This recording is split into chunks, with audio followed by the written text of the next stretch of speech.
Chalo, let's start. Okay, so recently I came across this picture of Virat Kohli wearing a band around his wrist. Honestly, I don't watch cricket that much. But again, a few days later, I see Ronaldo wearing the same band around his wrist. Not only him, a lot of famous celebrities are wearing this band. Now curious, I searched the internet to see what this is all about. This is it. So I found it at one of my friend's places. So this is the device, but इसमें screen कहाँ पे है?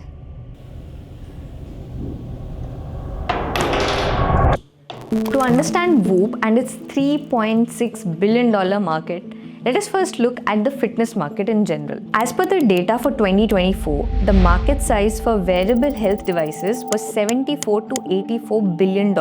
A wearable health device includes any smartwatch or devices that help you track health parameters including calories, step count, heart rate, and much more. If you look at the market share, it is majorly dominated by Apple with 30% share at $27.36 billion. Then we have Samsung at 17.5% and Fitbit at 12.5%. So why did Whoop enter this already crowded market is a question that I have in my mind. There was a company called Fitbit, a company called Jawbone, which had raised $1 billion. It was rumored Apple was entering the space. It was rumored Microsoft was entering the space. So competition was always in this backdrop, but I never found myself that swayed by what the competition was doing. So I dug a little more through the interviews of Will Ahmed, one of the founders of Whoop. One thing that I noticed in common through all the interviews was that he does not even consider Apple or Fitbit as competitors for Whoop.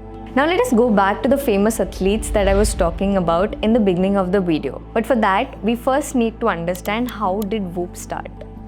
In 2012, Whoop was founded in Harvard. One of the founders, Will Ahmed himself, was an athlete. But he was suffering from burnouts, overtraining, and exhaustion as he did not have proper recovery data. So he started by experimenting with his own data. He tried the devices that were already available in the market, but that did not provide him enough data about recovery and training. So this is how the idea for Whoop started. Slowly, the other athletes at Harvard were using this device, and the tests of these devices were done on those athletes. The major breakthrough happened in 2017 when MLB, or Major League Baseball, approved using Whoop for its athletes to track their training and recovery. Whoop started making relations with elite athletes, and that slowly brought even more athletes on board who wanted to try this new wearable device that would help them improve even better at their game. In 2024, Ronaldo became the brand ambassador and an investor in this company when he noticed how this wearable device was providing value to the athletes. By partnering with the athletes, Whoop asked them to share their real-time data and authentic performances.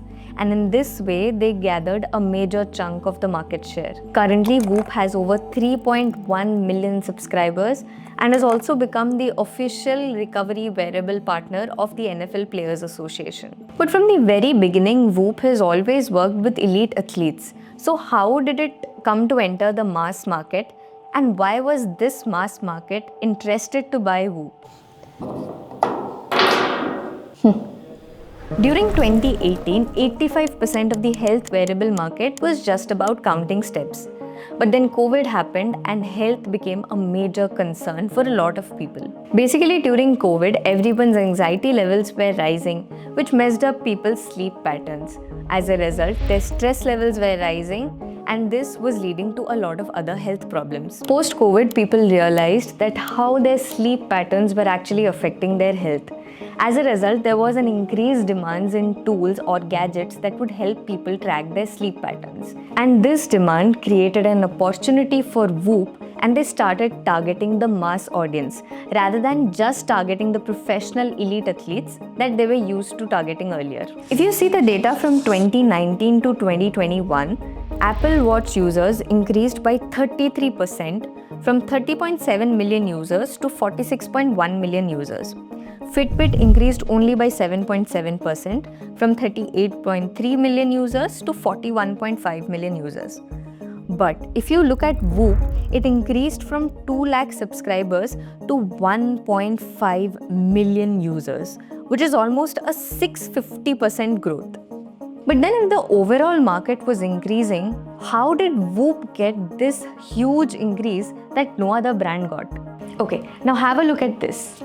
It is a study that was conducted by Whoop to prove that smartwatches are even more distracting than phones, especially while driving or while doing other work that requires your attention. The constant notifications that are at your tip actually cause more harm than good. And in a way, they push their no-screen design. And this is the reason that this device does not have a screen. All the data is recorded in the device and then is transmitted onto your phones. You can log into their app and see all the data. Also, devices like the Apple Watch have to be removed to charge it. So what happens is people often forget to wear it back again. So Whoop did a very smart thing. They made a chargeable charger. This is the charger for it. You don't have to remove the device from your wrist. You can simply wear it and attach the charger on it. So by addressing all of these problems, Whoop turned an athlete tool into a device that can be used by the wider audience. After COVID, Whoop raised $200 million in 2021 in a Series F funding.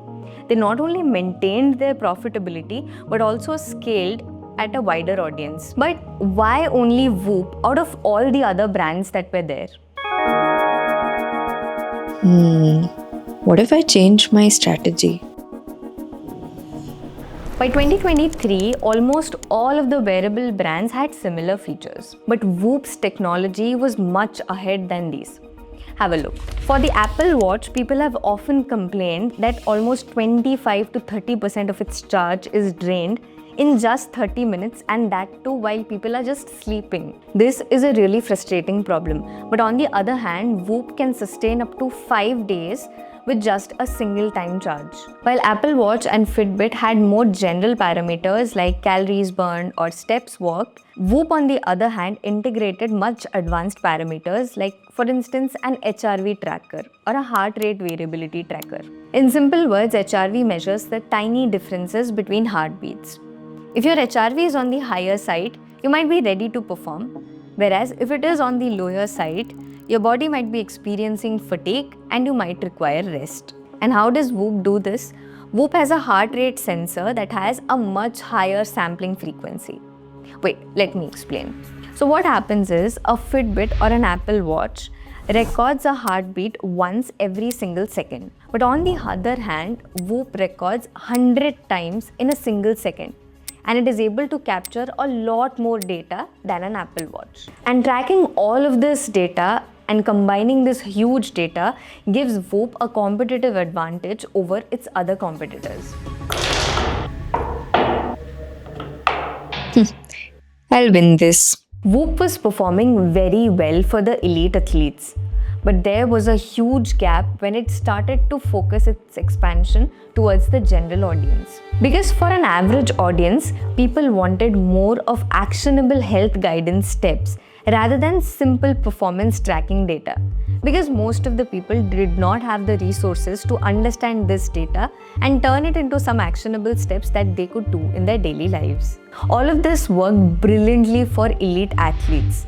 But what about casual fitness enthusiasts and people who simply had a desk job? And this is where the other wearables were capturing the major market. Apple or Fitbit were actually catering to the broader audience's needs. A normal person who is maybe wanting to get into fitness would not want a lot of data, and that would confuse the person. But what started as an advantage for Whoop, the huge data especially, was now facing a lot of backlash coming from the general public. And the biggest problem was Whoop's subscription model, which is priced at $30 every single month, which is definitely on the expensive side. Being the best in the market did not mean that it will fit to the users of all its users. And this was creating a huge gap for the casual users in the market.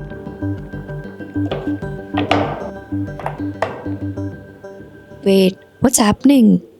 Now let us look at the Indian markets. The Indian audience in general wanted broader health insights rather than simple scores. And this is where Ultra Human, which is sort of a competitor for Whoop, but it's a made in India brand, started back in 2019. This brand is providing all of the data that Whoop provided, along with suiting the general needs of the Indian audience. Now let us talk about the pricing model. The starting price for Whoop is around 20,000 rupees, along with a monthly subscription which costs somewhere between 2,300 to 3,500 rupees every single month. But on the other hand, Ultra Human costs 29,000 rupees, but that is a lifetime subscription. And also it comes in a ring format, which is much easier to integrate into daily lives. And not just the ring, they also have a lot of other products that have helped them integrate into the Indian markets seamlessly. So Whoop may be leading the elite performance wearable markets, but in India, Indians want something that is more affordable and accessible.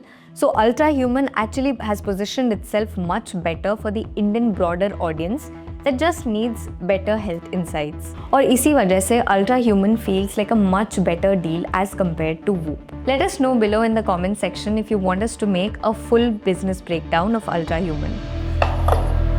Checkmate.